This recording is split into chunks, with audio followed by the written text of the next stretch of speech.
Morning, this is Armando Castro Jr. Sa mga kapatiran ko na naniniwala sa Panginoon Hesus, ito parang reminders lang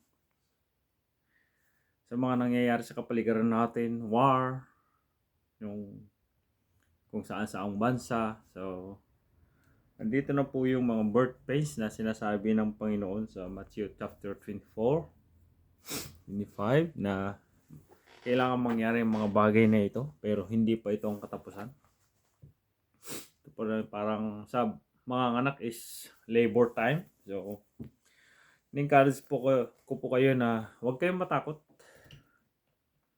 Kasi sinabi na ng Panginoong Hesus to bago pa siya ipako sa cross. So, ang dapat gawin natin is ask God to grow our faith more in Him, na magdepende tayo sa grace of God, na yun lang ang kailangan natin.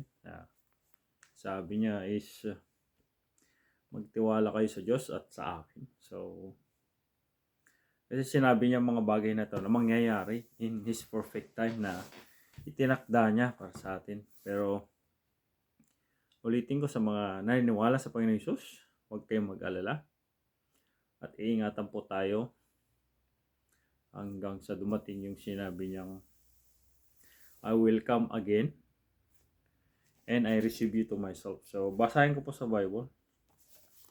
Sabi niya, John chapter 14. Kayong mag-alala.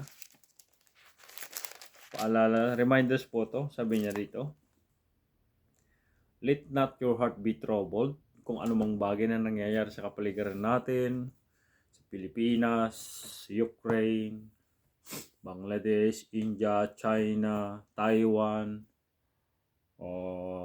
Israel, so Lebanon.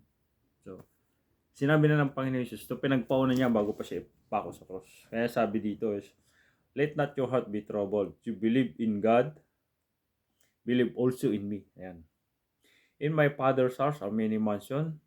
If it were not so, I would have told you. I go to prepare a place for you. And if I go and prepare a place for you, I will come again and receive you unto myself. There where I am, there ye may be also. So, yun. Ayun po yung salita ng Panginoon Jesus bago siya ipako sa cross. So, okay, mag-alala. Mayroon naka-prepare para sa atin na pinprepare ng Panginoon na much more convenient para sa atin dahil sa paniniwala natin sa Panginoon Jesus. So, do not let your heart be troubled. Ang i-share natin is yung mga kamag-anak natin na hindi pa form yung kanilang pananampalataya sa Panginoon. So, share natin yung faith natin sa kanila. Yung mga kapatid, so magpalakasan tayo kasi pinangako ng Panginoon, sinabi niya doon sa kanyang salita na I will come again and receive you to myself. So, I define that as rapture. Yan. Yung po, pag kinuha niya tayo, receive unto myself. Siya mismo ang kukuha, I receive you to myself. So, yun. John chapter 14, verse 1. Magsimula po kayong basahin. Then, read as well the book of Revelation if you have time and analyze words by words and verse by verse, words by words.